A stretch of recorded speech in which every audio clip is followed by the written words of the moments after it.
You ever said to somebody, hey, I'll be there in 5 minutes? Well, you could say that and mean it with this watch.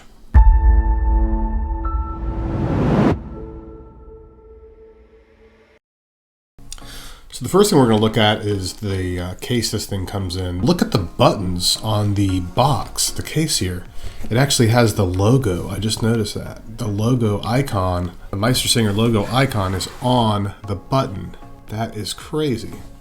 But this box is just like super nice. I mean, padded, this faux kind of, velvet kind of stuff here. Nice wood, faux leather. But yeah, they went out of their way to actually put the logo on the button. That's crazy to me.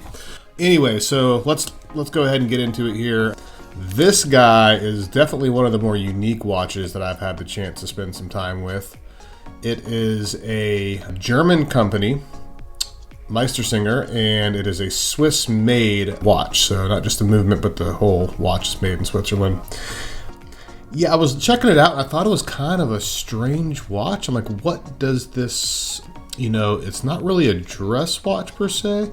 It's really kind of a league in its own. It's got this very unique one hand, will be the first thing you'll notice. All right, yeah, so the way this thing keeps track of time is by way of 5-minute intervals in this one hand, single hand design here. And it has these little tick marks. Hopefully this is gonna show up here. So the finishing is extremely, extremely nice on this watch.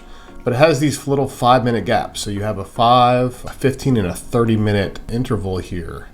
And what makes this thing so special is when it hits the hour mark, it will create this nice chime, this really satisfying chime. I'm going to show you here and let you hear that here in just a second.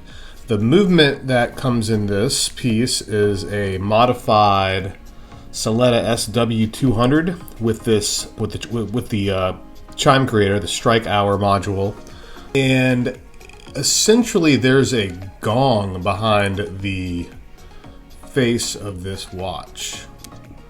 That's the way it was explained when I researched it. There's a gong behind this thing, and that's pretty crazy that there's a gong behind this thing. Really cool details there, really well thought out. Even the Meistersinger logo actually has this upside down, that little icon right there is an upside down, well they just describe it as a fermata, the pause symbol in musical notation, but it's this upside down version of it, or it's facing the 12 hour markers, and it represents kind of the whole thing this watch is about, which I thought was so cool. It represents the single hands slow things down, removes the constant reminder of the passage of time.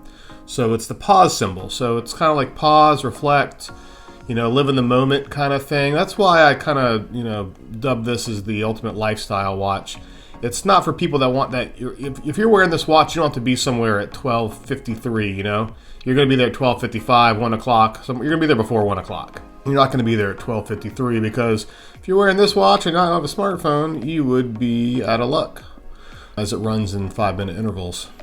So I thought that was just a really cool kind of take on things. It's just this whole kind of concept of the living in the gray there a little bit. You're not going to be exactly on time. You could be a little early, you could be a little late, but you're not going to be right on time probably with this guy because of the nature of the design. And it's just a unique take on time telling and timekeeping.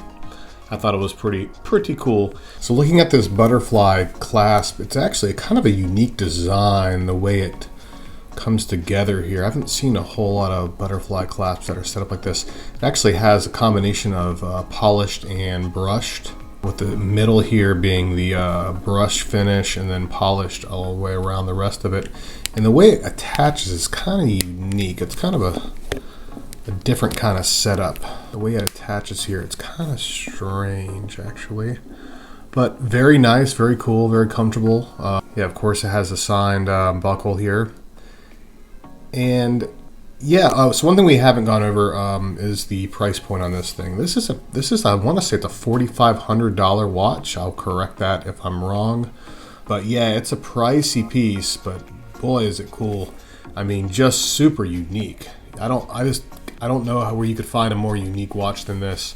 From the single hand to the bell aspect, to the engineering behind it, to the lifestyle concept of I'll be there in 5 minutes.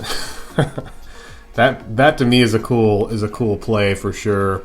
Just the fact that it's like, you know what? It doesn't matter. I'm going to be there in 5 minutes. I'll be there in 10 minutes. You know, it's not all about rushing. You get there when you get there kind of scenario. Looking at the details on this, on the face of this guy, on the dial here, this it looks to be like a sundial type approach. The texture here, let me see if I can get a little more light on that texture. See if it's going to show up or not. But yeah, there's like it looks to be like an old school like sundial type of look here. Really cool, I think. Really nice design, really crazy. Meistersinger, that's like their thing, the one-handed watch. They're the one-handed watch company. So I did a search for what does Bell Hora mean in German. It essentially means a watch that chimes on the hour. So it's like, okay, well, that's pretty self-explanatory. Then it's exactly what this is. This is your little chimer here. So you can actually pop this guy out if you don't want it to chime. If you want to, if it's, you know, you're sleeping or you're in a meeting or something and it's going to be an interruption, you can pop that guy out, pop it back in. Let's see if we can go ahead and get this thing to make a chime for us here. Okay, let's listen for it. Do you hear it? Go to the next hour. Yeah, really cool, really nice chime. Really kind of like a soft, subtle, satisfying ding or chime. So what I noticed when I was first handling this watch was it felt kind of almost like tingy, for lack of a better description. It felt, for being such a high-end watch, which it really is, very nice watch, very nice finishing too, everywhere. It just felt kind of, I'm like, why does it feel so tingy? And why is it so big? It's a 43 millimeter. I'm going to show the specs here in a minute. It's a 43 millimeter, very large watch. For being a, dressed kind of, the nature of, I guess, probably is dress watch by definition. So it dawned on me that the reason is because it's the whole function over fashion aspect of this thing. It has to be large and it has to have those properties. Can you hear that? It has to have those properties for the bell to properly resonate and chime within this gong. So it all kind of made sense. It dawned on me that's the reason why it's shaped this way, and the reason why it has that kind of it's hard to describe. You can kind of hear it though. You can kind of hear some stuff moving around in there, and that's kind of unusual for a watch of this price point.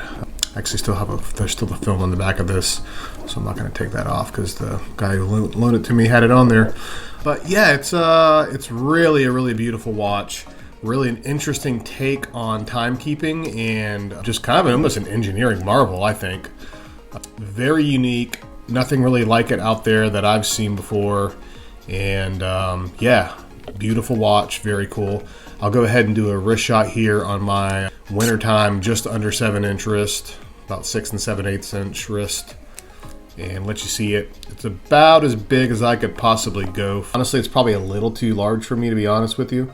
The specs are, which I said I was going to mention and did not mention, it's 43 millimeters diameter, of course, not including the crown or the little ding stopper there, for lack of a better term.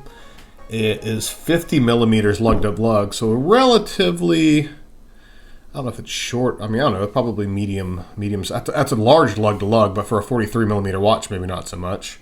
And then it's 13 millimeters in thickness.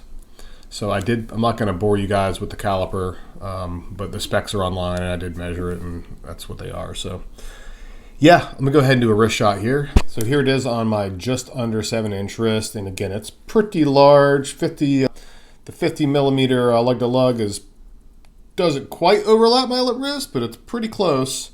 The lugs do turn down pretty well there, or the lugs turn down there a little bit, so that helps. But yeah, pretty large, but pretty awesome watch. Tell me what you guys think, if you guys are into this kind of design.